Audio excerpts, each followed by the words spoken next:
So guys, magandang hapon sa inyong lahat. It's 2:06 na ng hapon at kami nandito sa Kabinti. So nakikita nyo sa aking likuran, merong mga panels at kubo. So yun, dito kami sa Kabinti, Laguna dahil nagagawin kami yung project dito. So yun, naririnig nyo rin maingay.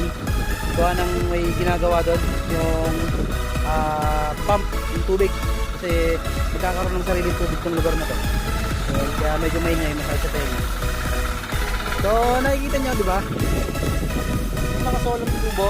So yan, kung gusto nyo magkaroon ng solar din sa mga merong mga gantong tulad ng mga istang maliliit, kahit malalaki pa yan, kung gusto nyo magkaroon ng ganyan, message nyo lang ako. Kasi kami po ay nagsosolar sa kahit anong bahay, kahit anong establishment yan. Nagsosolar po kami. Message nyo lang po ako kung gusto nyo pong magpasa